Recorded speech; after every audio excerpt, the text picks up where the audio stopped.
Hello everyone, my name is Paul Counter. I'm the UK and Ireland Sales Manager for Real World Analytics. I'm joined, of course, by Adele Curran, the Chief Operating Officer of Real World Pharmacy. And today we're going to spend a few minutes talking to you about the recent announcement by the PSNC regarding the NMS service. So we can look very quickly at what exactly it is that was announced, what it means for you as a community pharmacist. We talk very briefly about the potential financial opportunity and the size of that, and then we're going to actually walk you through how you can claim this opportunity and of course what it is that Real World Analytics is doing to already help our customers maximize the opportunity. I'm just going to begin by taking us into the text of the PSNC announcement and asking Adele perhaps if you can just draw out for us what exactly this means and how this opportunity looks. Well, I suppose effectively what the NHS England have done is effectively doubled the profitability of the NMS service. Obviously doubled the service completely, which, you know, it's double the time, but double the financial reward as well. So, you know, our existing therapeutic areas would have been asthma and pulmonary disease, type 2 diabetes and hypertension. So what they've done is they've added new therapeutic areas in epilepsy, glaucoma, gout, heart failure, hypercholesteremia, osteoporosis, Parkinson's, urinary tract incontinence, and there's a whole heap of them. So there's a whole load more conditions that they've added in there. So effectively what they've done is they've doubled the amount of NMS within your target each month. So if your target is 5 per thousand, your target is now 10 per thousand. The average pharmacy's target was about 40 to 45 a month. So we're now looking at between 80 and 90 a month. Is the opportunity, and you know that's double the opportunity that in financial remuneration that was there before, obviously. So the size of the opportunity, the targets doubled, but that's supported by these new conditions coming, I guess, within the remit of qualifying for an NMS. So there's a lot more opportunity there and a bigger target that matches that. One thing I know that we're really keen to highlight, Adele, is the fact that this isn't just an opportunity going forward, is it? Because this has also been applied sort of retrospectively to opportunities that would have occurred, I suppose, during COVID, during various lockdowns. Yeah. So as part of the NMS service and as part of the NMS, the growing NMS target, the NHS England are allowing pharmacies to retrospectively do NMS for patients who would have been entitled to NMS during the COVID year. So it runs from the April 20 to August 2021. So as you can imagine, that's quite a big cohort of NMS that can be redone. So, you know, getting yourself from 40 NMS a month, which most pharmacies aren't even at that target yet, to 80 or 90 a month is going to be a big ask. But being able to do these retrospective ones is going to, one, give you a good boost quite quickly, and two, give you a good inroads into getting to your target while the new conditions are getting settled as such. So the NHS have given the opportunity to do the new therapeutic areas backwards as well. So right back to April 20, you can do all of the therapeutic areas that are now covered under NMS. The second part is, sorry to interrupt, the second part is the QPS. So as part of the PQS guidance, the new PQS guidance that came out, the asthma NMS is also within the one of the QPS gateways. So getting all of your patients who started on inhalers throughout the COVID year on NMS also meets the criteria for your PQS gateway. Okay, so it's double job. Yeah, so there's a big opportunity here. I guess one thing you and I both know, Adele, when we talk to groups is a real feeling that NMS is a very difficult thing to to achieve. Of course, you have the 3 steps traditionally that would have been involved, but that's changed as well, hasn't it? So how's that been made easier? Yeah. So well, the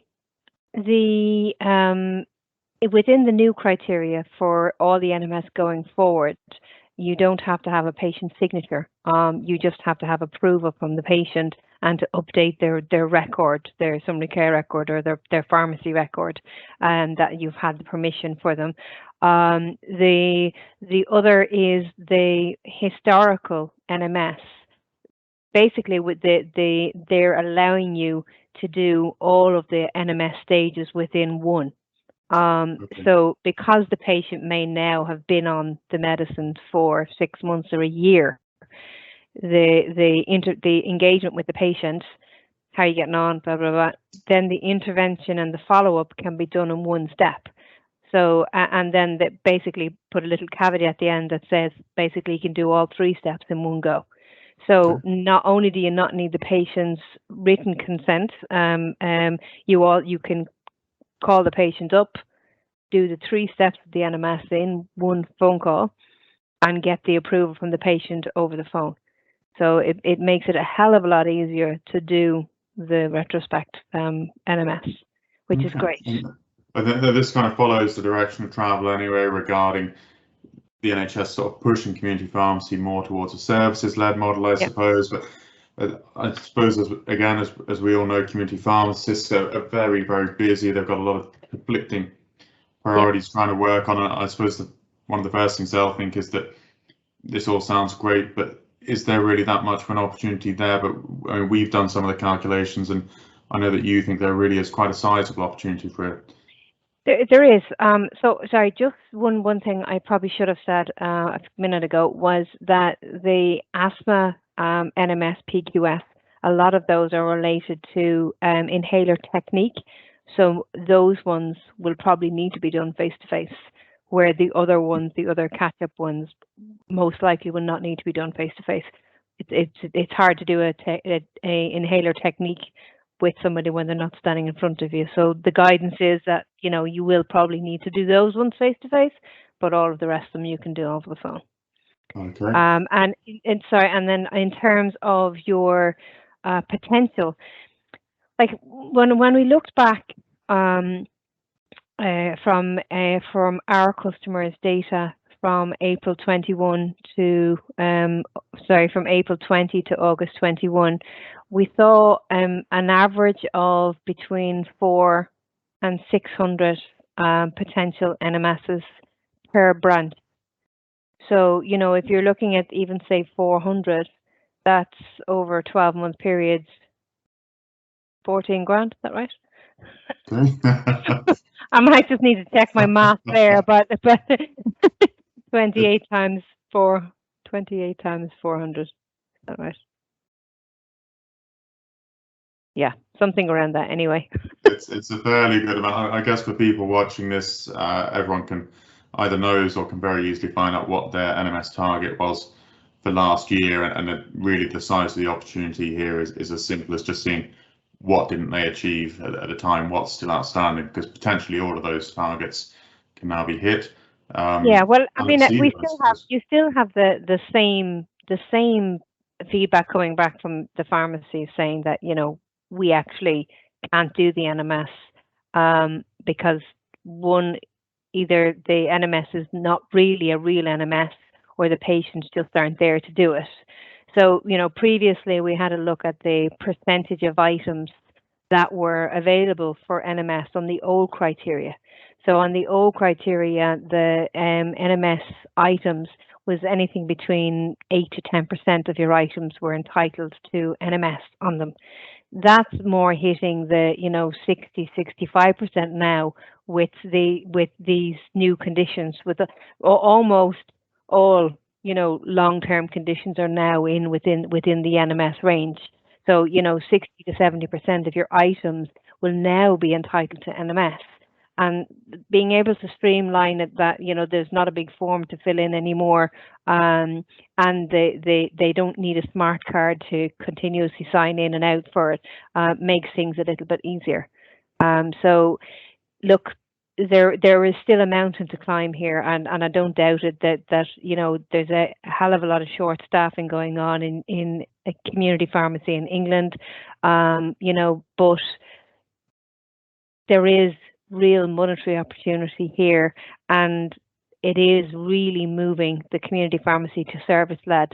With the volume of NMS that's now there, it's probably going to be, well, definitely your second stream of income after your items, and quite a high volume, closer to your item numbers now than it used to be. Okay, so we know there's a big opportunity there to be gotten at. We understand it's now simpler than ever to go back and do that. I guess from our point of view, Adele, when we saw this news and when you and your team saw this news, I knew you were going to hop straight on it and put something into the system that made life even simpler for our customers. So what are we doing for our groups, and how are we helping them? Well, we utilize the data, as we always do, to basically say these are the patients that were entitled to an NMS.